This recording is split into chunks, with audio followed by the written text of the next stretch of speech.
Je savais que j'étais enceinte, mais je savais pas du tout ce que je devais faire. C'est toujours la découverte et de se dire est-ce que tout va bien se passer. C'est une première grossesse, donc c'est l'inconnu.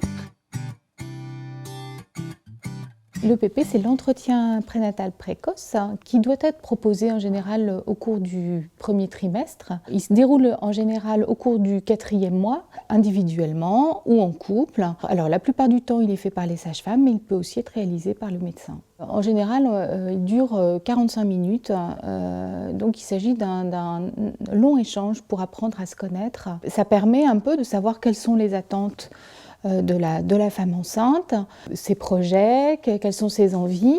Et ça permet aussi de pouvoir, du coup, si on décèle ensemble certaines difficultés, de pouvoir orienter vers d'autres professionnels ou vers d'autres associations qui peuvent la soutenir. Une fois qu'on a fait l'entretien, donc on a à notre disposition le dossier obstétrical des réseaux. Donc en fait, ce dossier, il va suivre la maman, c'est-à-dire qu'on donne le dossier à la maman à chaque consultation. On le donne également, on fait un petit résumé très succinct de l'entretien.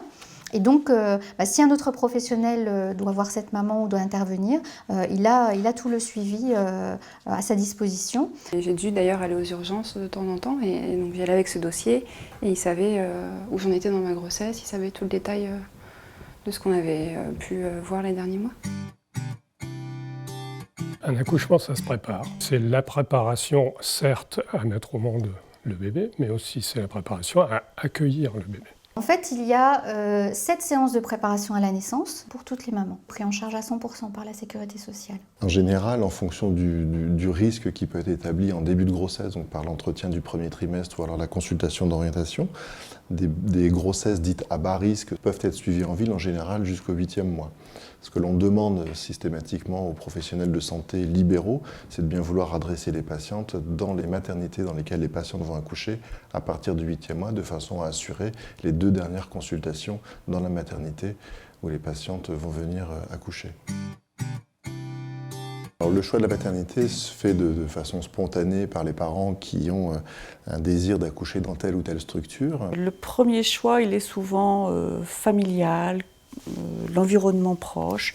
C'est souvent la recherche de la proximité. Ce qui peut aider à choisir aussi, c'est d'aller visiter les maternités, de savoir ce qui se fait dans telle ou telle maternité.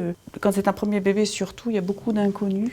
Avant de choisir la maternité, savoir qu'est-ce qu'on a aussi envie pour la naissance de son bébé, quel accompagnement on peut avoir aussi par rapport à l'arrivée du bébé. Il faut savoir qu'au sein d'un réseau périnatalité, certaines grossesses peuvent présenter des pathologies qui nécessitent d'accoucher dans des endroits plus spécifiques avec des équipements plus particuliers. Alors il y a des maternités de certains niveaux, niveau de 1, 2, 3. Donc le niveau 3, grossesse à risque.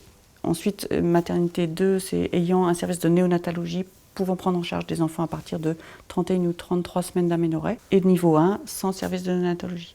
Ça ne veut pas dire que les maternités sont moins bonnes, c'est juste qu'elles ne sont pas équipées de ce service-là. Même si la grossesse est physiologique et que la maman ne se sent pas bien dans une maternité, il est tout à fait possible de changer de maternité. On a un dossier commun qui permet ça aussi, un transfert d'informations d'une maternité à une autre maternité. Nous encourageons au maximum les patientes à éditer, à rédiger des projets de naissance. Le projet de naissance, ce n'est pas quelque chose qui doit être absolument écrit, mais c'est-à-dire que c'est envisager comment va se passer l'accouchement, comment va se passer l'arrivée du bébé, se projeter un petit peu finalement dans ce moment-là. C'est vraiment se donner les moyens de réussir l'accouchement de son bébé et de favoriser une belle rencontre entre ce bébé et les parents. Les patientes sont en demande de certaines physiologies et pensent qu'à l'hôpital, on a beaucoup de technicité et on passe outre la physiologie et le respect de la patiente et du couple mère-enfant.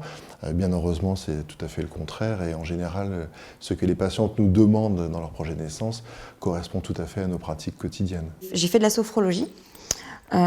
Pour apprendre à respirer aussi de façon un peu différente. Je me souviens que le jour où je suis arrivée à la maternité, j'avais vraiment très mal et du coup, je me posais la question de finalement péridurale, pas péridurale. Et du coup, elle me dit, bon, vous êtes dilatée à 8, qu'est-ce que vous voulez faire?